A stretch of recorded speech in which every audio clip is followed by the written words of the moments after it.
Hey coucou, j'espère que vous allez bien et je reviens pour une nouvelle vidéo et je vais vous parler de mes récentes lectures. J'ai lu 4 livres et j'ai fait un abandon. Habituellement je parle pas trop de mes abandons, mais là j'ai estimé que ça valait le coup d'en parler et j'avais envie d'en parler. Avant toute chose, si vous n'êtes pas abonné à ma chaîne YouTube, n'hésitez pas à vous abonner pour être tenu au courant des nouvelles vidéos. Ma panne de lecture est enfin terminée et en quelques jours j'ai lu 4 livres et demi. Donc 4 livres et le et demi c'est l'abandon et je trouve que c'est super.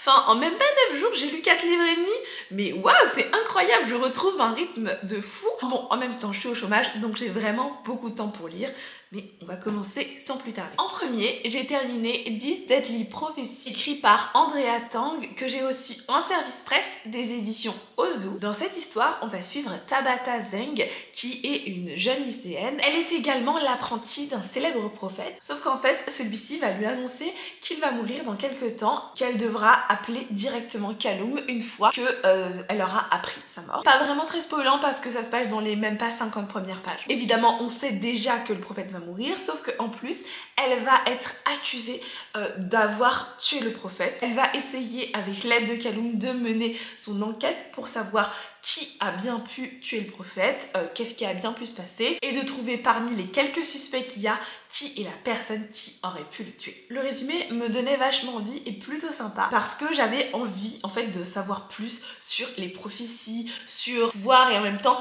ce qu'ils sont capables de faire, parce qu'ils sont classés en plusieurs genres, et il y a plusieurs catégories de pouvoir entre guillemets ou de dons, si je pourrais dire comme ça, qu'il est possible d'avoir, et elle fait partie des prophètes. J'aurais, j'avoue, aimé en savoir plus au niveau de ça parce que je trouve que l'histoire est très centrée sur le pourquoi il a été tué, ce qui est en soi est très bien, mais en fait je m'attendais à un peu plus de surnaturel, qu'elle utilise en fait beaucoup plus ses pouvoirs qu'elle utilise pour essayer de plus retrouver son prophète qui a été assassiné, bref, qu'elle utilise pleinement ses pouvoirs, qu'on voit en fait de quoi elle est capable. Finalement on va s'intéresser pas tant que ça au pouvoir à ses pouvoirs, et j'avoue que ça c'est un petit peu dommage parce que j'aime beaucoup les enquêtes où les personnes doivent trouver qui a tué qui, quel est le meurtrier, qu'est-ce qui s'est passé. J'aime beaucoup, mais j'aime aussi que ça se passe dans un univers un peu développé, un peu fourni, et là j'avais l'impression qu'il me manquait en fait des éléments. Certes on avait certains éléments sur le monde dans lequel elle est, mais finalement on n'avait pas grand chose. J'aurais apprécié qu'il y ait peut-être plus de pages qui décrivent, qui la mettent plus en situation dans ce qu'elle fait exactement. J'aurais trouvé ça vraiment sympa. Il fait environ 330 pages et vraiment l'écriture est assez grosse. Si je vous montre comme ça, c'est écrit vraiment très gros, donc ça se lit très rapidement. Écrit à la première personne, autant ça me dérange pas, mais en fait des fois elle nous parle, enfin elle dit je vais vous expliquer comment ça s'est passé, des tournures de phrases comme ça. Autant dans les livres très jeunesse, genre 12 ans, ce genre de choses, ça me dérange pas. Parce que c'est jeunesse, ça va avec la vibe du truc, ça va avec tout. Autant j'ai eu un petit peu plus de mal à rentrer dans l'histoire à cause de ça, parce qu'elle nous parlait. Et après, c'est ma manière de consommer les livres, mais j'avoue que des fois, ça me dérange quand le personnage principal nous parle comme ça en disant je vais vous expliquer. Je sais pas si c'est la traduction qui fait ça, ou si c'est l'histoire en elle-même qui est écrite comme ça et qu'elle parle réellement au lecteur, mais j'avoue ça, je suis moyennement fan, mais peut-être que vous ça va vous plaire. Au niveau de l'enquête, j'ai pas vu venir qui avait tué le prophète, on nous emmène sur plein de fausses pistes évidemment, et c'était plutôt sympa. L'enquête est assez simple je dirais parce qu'il n'y a pas beaucoup de suspects. Il y a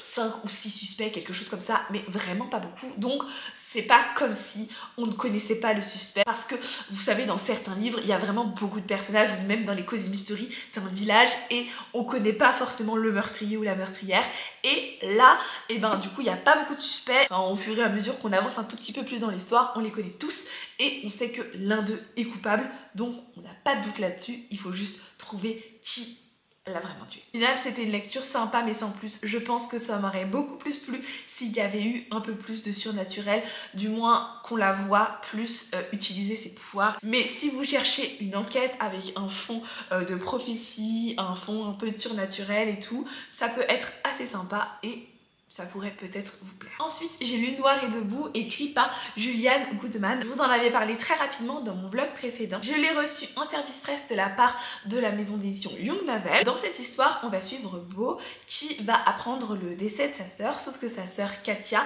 a été assassinée par un policier qui n'était pas en service cette nuit-là. Elle va du coup enquêter pour savoir ce qui s'est passé et elle va essayer de retrouver le petit ami de Katia qui a disparu parce que elle veut avoir en fait le fin mot de cette histoire. Elle veut que les personnes qui ont tué Katia payent, ce qui est tout à fait normal parce que pour le moment il se passe rien, personne n'est incriminé. J'ai adoré, c'était trop bien, c'était juste incroyable. Déjà, je trouve que c'est quand même important parce que dans le titre, il y a un E à Noir et debout et donc ça annonce déjà la couleur et c'est pas pour rien. Déjà, les personnages principaux, ce sont des femmes, mais en plus, autant je trouve que les livres sur les violences policières faites sur les hommes, il y en a quand même. J'en ai déjà vu passer quelques-uns, enfin pas non plus énormément, mais j'en ai déjà vu passer, il y en a déjà qui sont beaucoup sortis, mais des violences policières faites sur des femmes, j'avoue qu'on en voit un peu moins dans la sphère francophone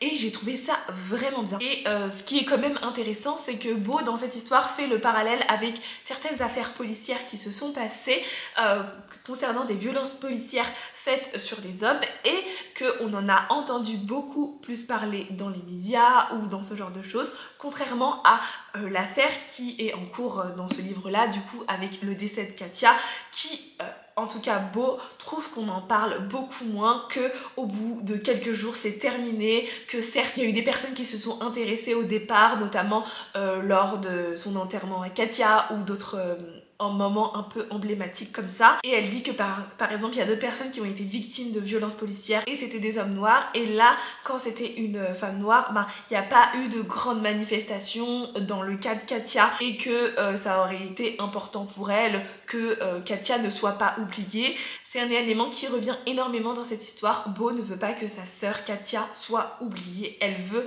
avoir des réponses, elle veut comprendre ce qui s'est passé, pourquoi ça s'est passé comme ça, et c'est vraiment sa quête principale tout au long du livre. Elle veut comprendre, ce qui est totalement normal de vouloir comprendre ce qui s'est passé, d'enquêter et tout. Elle va en quelque sorte enquêter, poser des questions, se tourner vers des personnes pour avoir des réponses, et elle va aussi surtout créer un compte Twitter pour essayer de recueillir des personnes qui auraient pu voir quelque chose, des témoignages ou juste des informations.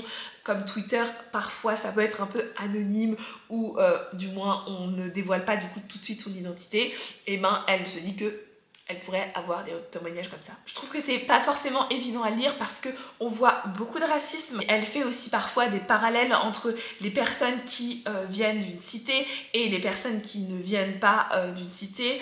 Elle a grandi dans les quartiers défavorisés de Chicago et on voit qu'elle fait le parallèle avec d'autres personnes qui n'ont pas grandi dans cette cité-là et qui sont dans des milieux un peu plus favorisés qu'elle, et on voit les difficultés au quotidien qu'elle peut endurer. Mais on voit aussi plein de choses au niveau de la construction de sa famille, comment ils essayent de survivre tout simplement à la perte de Katia, comment ils essayent de surmonter ça à leurs différentes manières. On suit aussi ses parents, mais par contre du point de vue de Beau, une lecture incroyable. Je vous la conseille vraiment. C'est pas évident à lire parce que ça énerve. Tu te sens vraiment énervée, je me sentais impuissante, j'avais envie de faire quelque chose, j'avais envie de l'aider, tout en sachant que les violences policières, le racisme, mais aussi la misogynie et ce genre de choses, ce sont des sujets qui sont encore actuels malheureusement, qui touchent encore des personnes aujourd'hui, et je trouve ça encore horrible que certains sujets soient malheureusement d'actualité. Ok, cette histoire est difficile, cette histoire est dure, cette histoire est compliquée à lire, elle peut renvoyer à des choses qu'on a vécues, des choses qu'on connaît ou ce genre de choses. Ok, c'est très différent des États-Unis, mais il y a quand même des parallèles malheureusement avec la France. La fin donne quand même de l'espoir et qu'on a quand même un peu d'espoir, même si tout dans la fin ne donne pas de l'espoir, faut pas non plus abuser, mais je trouve que ça donne quand même de l'espoir. Quand j'ai terminé ce livre, je me suis dit bon allez, j'espère que aujourd'hui Beau va bien. Ok, j'ai conscience que c'est un livre, mais je me suis quand même bien attachée à Beau et à toute sa petite vie. Ensuite, j'ai lu en livre audio avec Spotify La très catastrophique visite du zoo, écrit par Joël Dicker. Je n'ai jamais lu de livre de Joël Dicker. Par contre, j'ai beaucoup entendu parler de cet auteur. À des moments, c'était ça tous les jours sur Instagram, surtout quand il a sorti ses livres qui ont vraiment fait beaucoup parler. Je me suis un peu intéressée à certains de ses livres, mais je n'ai jamais sauté le pas. Je savais pas si ça allait me plaire ou pas. Et aussi, il faut se l'avouer, j'aime beaucoup les très belles couvertures, même pas forcément les très belles couvertures, mais j'aime les couvertures qui me donnent envie de lire. Et honnêtement, désolé Joël Dicker si tu passes par là, mais tu vas jamais passer par là mon coco, ces couvertures, non. Non. Je sais, peut-être que je suis encore une enfant dans ma tête, c'est vrai, j'aime bien les jolies couvertures, j'aime bien que ça rende joli et les jolies couvertures me donnent envie de lire. Joël Dicker ne m'a jamais donné envie de lire parce que ces couvertures blanches, désolée, mais ça fonctionne pas trop avec moi, donc je n'ai jamais sauté le pas. Son nouveau livre était disponible sur Spotify. J'ai vu aussi qu'il venait de sortir là il n'y a pas très longtemps et qui durait pas si longtemps que ça. Et je me suis dit, il me reste des heures d'écoute, j'ai pas utilisé mes heures d'écoute sur Spotify, donc c'est parti, on va commencer. Dans cette histoire, on va suivre une classe d'enfants spéciale. La personnage principale est également celle qui nous raconte l'histoire et une petite fille, Joséphine, et en fait, c'est elle qui nous raconte l'histoire. Donc, je ne sais pas exactement comment la classe spéciale s'appelle, j'avoue, et comme il y a plusieurs termes, plusieurs possibilités, je ne vais pas dire parce que je n'en sais rien du tout. Et donc en fait, on va suivre elle et ses petits camarades. Ils vont devoir changer d'école parce qu'une personne a laissé tous les robinets de l'école ouverts en mettant de la pâte à modeler pour boucher, et donc leur école est inondée. Ils vont être obligés de déménager d'école et ils vont se retrouver dans une école un peu classique, quoi. Joséphine, principalement avec ses petits camarades, vont enquêter pour savoir qui a pu faire ça à leur école, parce que eux, ils veulent retourner dans leur école et ils sont pas contents de plus y être, ce qui est tout à fait normal parce qu'ils ont leurs petites habitudes, leurs petites maîtresses. C'est un roman qui est très différent de ce que Joël Dicker écrit. Alors certes, je n'ai jamais lu de Joël Dicker, mais là on est sur de la jeunesse, donc déjà jeunesse et adulte c'est très différent, et on sent déjà au ton que c'est une petite fille qui raconte, et c'est très différent rien que par rapport aux échos que j'ai pu entendre par rapport aux autres livres de Joël Dicker. La narratrice qui lit l'histoire, vraiment j'adore, elle m'a fait complètement plonger dans cette petite école, c'était très agréable. Bon, je pense un peu que le mot d'ordre dans cette vidéo c'est petites enquêtes, parce que là encore une fois c'est une petite enquête mais menée par des enfants. Je me suis vraiment attachée aux enfants, ils ont tous une personnalité différente. Elle fait des petites blagounettes, il y a un peu d'humour, ça m'a quelquefois fait sourire, ça m'a aussi me rappelé des bons moments à l'époque où j'avais ma petite bande d'amis en primaire, où on faisait nous aussi tout un tas de bêtises. J'ai trouvé ça plutôt sympa et je suis très contente en tout cas d'avoir découvert cet auteur-là. Je suis pas certaine par contre de lire ses autres romans, ça veut pas non plus dire que j'ai envie de découvrir les autres livres, c'était sympa, ça m'a presque donné envie de découvrir les autres livres, mais je ne sais toujours pas si je vais sauter le pas. C'était très agréable à lire, ça se lit facilement. Bon, livre audio, ça s'écoute en quelques heures. On est un peu pris par l'histoire, tout ça, par l'enquête. On s'attache un peu au personnage. Peut-être que si vous êtes fan de Joël Dicker et que vous avez apprécié tous ces autres romans jusqu'ici, je suis pas sûre que vous allez aimer celui-là parce que c'est vraiment jeunesse, car on les suit de petites bêtises en petites bêtises et ils font vraiment les 400 coups, et j'ai trouvé ça très agréable. Joséphine a son petit humour et ça m'a plu, je lui ai mis genre 15 ou 16, quelque chose comme ça. J'ai passé un plutôt bon moment, donc je suis plutôt contente. Ensuite, j'ai lu Epstone, écrit par Anne-Sophie Henniker. C'est écrit en auto-édition. J'ai longuement hésité à parler de ce livre en vidéo. Je savais pas si j'en parlais ou pas. Habituellement, je ne parle pas des abandons. Et en plus, c'est un auto-édité, donc je sais que pour les auto-édités, c'est parfois difficile de se faire connaître, tout ça. Et puis après réflexion, je me suis dit, mais si c'était pas un livre auto-édité, t'en aurais parlé. Et là, je me suis dit, oui, j'en aurais parlé. Donc j'ai décidé que j'allais le faire. Je l'aurais fait pour un autre livre, alors je vois pas pourquoi je le ferais pas pour un auto-édité. Ce qui me dérange, c'est que parfois ça revient sur ma tronche et que je me souviens encore de la dernière fois où j'ai pas aimé un livre auto-édité et qu'on est venu dans mes MP et me laisser des commentaires. J'avoue que je suis pas trop fan de l'expérience. J'avais vraiment envie de découvrir cette autrice, j'adore ses couvertures, vraiment ses couvertures sont incroyables, elles sont magnifiques. À chaque fois que je vois l'une de ses couvertures, je suis trop contente. Normalement j'aurais dû avoir une de ses couvertures dessinées par elle dans ma bibliothèque, mais le facteur a décidé que ce serait chouette de ne jamais me livrer Rien ne sert de courir de Maritza Jaillet, donc je n'ai jamais reçu ce livre. Et il est quelque part dans la nature en train de se balader, je peux voir ses couvertures avec mes yeux. Son travail en tant qu'illustratrice, je le trouve magnifique, incroyable et elle est vraiment très talentueuse, en tout cas je trouve, sur ce point. Pour en revenir à Epstone, j'ai lu à peu près 30% de cette histoire et on va suivre en fait l'histoire de Mia qui va se réveiller à l'hôpital. Elle n'a plus beaucoup de souvenirs, elle a une amnésie de déjà ce qui s'est passé durant ces derniers mois et elle ne se souvient pas aussi d'un de ses amis. Elle va du coup retourner à l'école à Epstone où elle est inscrite. Elle va tenter de se réapproprier tout ce qu'elle connaissait là. La particularité de Epstone, c'est que c'est une école pour les personnes qui sont normales comme vous et moi, mais aussi c'est une école qui accueille des personnes qui ont été choisies entre guillemets par les dragons, qui deviennent un peu comme des gardiens ou comme des gardiens d'un dragon ou comme un peu leur maître. Enfin, l'école est un peu scindée en deux, ils se mélangent pas trop.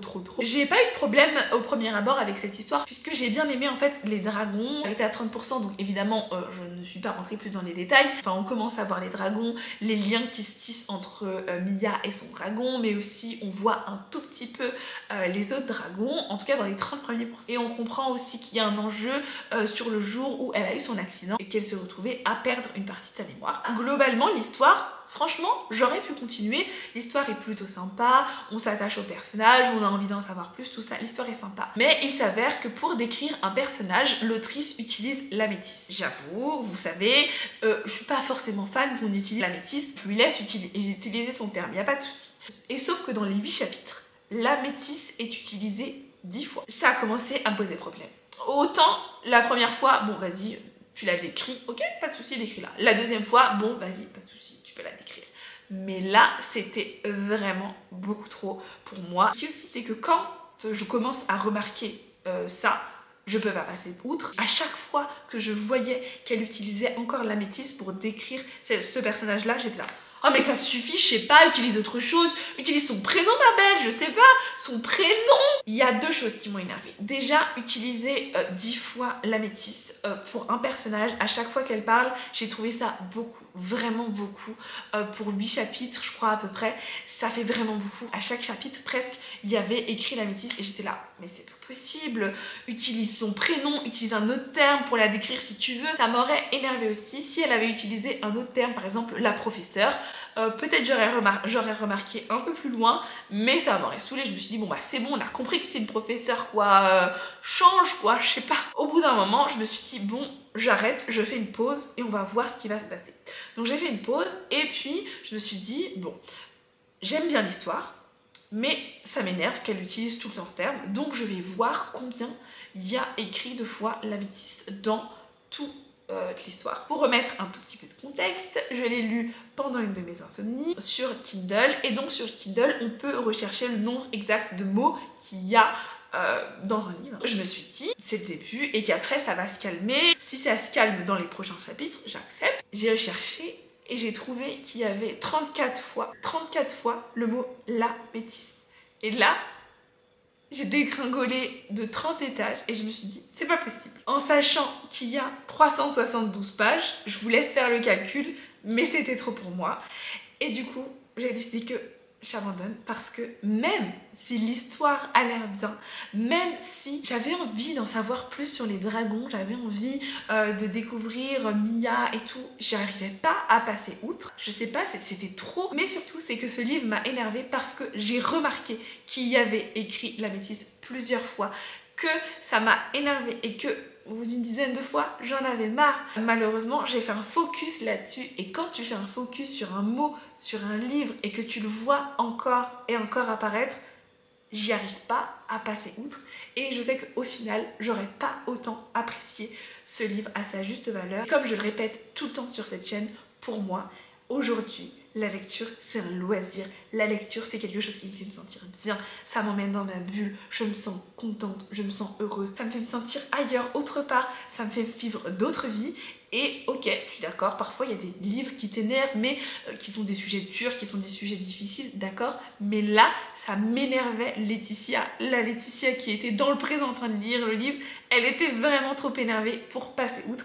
Et malheureusement, j'ai pas réussi à passer outre. Je sais que j'ai beaucoup blablaté, mais je trouvais quand même ça important de dire pourquoi j'avais abandonné ce livre et ne pas juste le laisser comme ça, sans aucune raison, alors qu'il y avait vraiment une raison particulière à cet endroit. Et enfin, j'ai lu Whispering Manoir, le tome 1, La sorcière qui ne contrôlait plus sa magie, écrit par Darcy Mulligan. Dans cette histoire, on va suivre Skype, qui est une sorcière et qui a du mal à contrôler sa magie. Elle va donc aller dans un manoir qui est dirigé par une sorcière. Les créatures surnaturelles qui sont dans ce manoir ont tous un problème avec leurs capacités et leurs pouvoirs, et en fait le but de ce manoir c'est de pouvoir les aider, que ce soit un peu plus personnellement mais aussi au niveau de leur pouvoir, et de les aider à appréhender leurs capacités qui sont devenues un peu n'importe quoi. En fait tout simplement c'est d'abord une histoire d'amitié entre ces camarades là, c'est-à-dire qu'il y a notre petite sorcière Skype, mais il y a aussi un métamorphe, il y a un vampire, une loup-garou et un nécromancien, et on va les suivre dans toute cette petite aventure, cette petite bande d'amis, et ils vont aussi partir en dehors du manoir dans la ville et se créer d'autres amitiés, voire des petites histoires d'amour. Et donc on va suivre toute cette petite joyeuse bande. J'ai bien aimé l'histoire et je me suis vraiment attachée à nos personnages. J'ai apprécié apprendre avec notre sorcière ce dont elle était capable et voir les petits sorts qu'elle pouvait concocter et tout. C'était vachement chouette. Ce que je trouve un tout petit peu dommage, c'est que des fois j'aurais aimé plus d'éléments sur d'autres personnages et que finalement on les a pas, ou on a moins d'éléments sur des personnages, mais c'est pas grave, c'est tout aussi chouette. C'est le tome 1, donc il y a d'autres tomes. Après, à voir si je lirai la suite. Peut-être que je lirai le tome 2 dans un moment d'insomnie, comme j'ai fait pour le tome 1. C'est une histoire sympathique si vous voulez pas vous prendre la tête, vous avez envie d'une petite romance, d'une histoire d'amitié, des personnages qui essayent de contrôler et de comprendre leur pouvoir. Ça peut être vraiment sympathique. Vous attendez pas non plus à la révolution de l'année, mais c'était sympa. J'ai vu un commentaire notamment qui dit qu'il y a des fautes d'orthographe. Honnêtement, j'ai pas fait attention. Déjà, je suis pas la meilleure en orthographe, mais en plus, j'ai lu ça la nuit, 2, 3, voire 4, 5 heures du matin. Donc c'est pas à ce moment-là où je fais plus attention à l'orthographe ou comment certains mots qui sont écrits. Ça m'a pas particulièrement sauté aux yeux. Si ça se dit, il doit y avoir pas mal de fautes d'orthographe. Que sur ce point-là, vous pouvez pas trop compter sur moi. Peut-être aussi que ça a été corrigé. Mais déjà que quand je lis la journée, je fais pas forcément très attention aux fautes d'orthographe. Ça me saute pas aux yeux quoi. Mais encore plus quand je lis la nuit. Alors là, les fautes d'orthographe, honnêtement, je les vois pas. Franchement, c'était plutôt sympa. J'ai bien aimé. J'ai passé un bon moment. Ça m'a occupée et ça a permis de passer le temps pendant mes insomnies et c'était plutôt chouette. J'ai bien aimé du coup aussi voir les différentes créatures surnaturelles réunies au même endroit, c'est-à-dire que parfois on suit uniquement dans un livre des sorcières ou uniquement des vampires ou une autre catégorie de créatures surnaturelles, quelle qu'elle soit. Et là, de voir un peu plusieurs créatures surnaturelles réunies au même endroit, et de voir leurs capacités, tout ça évoluer, et aussi voir les a priori de certaines créatures surnaturelles ensemble, c'est plutôt chouette. En tout cas, moi j'ai plutôt bien aimé. Et écoutez, voilà, c'est tout pour ces avis lecture. J'espère qu'ils vous auront plu et que certains vous ont donné envie, ou peut-être justement je vous ai réfréné vos envies d'achat, je ne sais pas. Je sais qu'il y a beaucoup d'enquêtes, mais peut-être que je vais un peu changer de mood. En tout cas, je suis dans une frénésie de lecture en ce moment, je suis trop contente. Peut-être que ma palle va enfin diminuer, on croise les doigts. Je suis pas certaine parce que j'ai envie d'acheter du coup. Merci beaucoup d'avoir regardé cette vidéo, n'hésitez pas à me suivre sur les réseaux sociaux. Je vous remercie d'avoir regardé cette vidéo jusqu'au bout et je vous fais des bisous.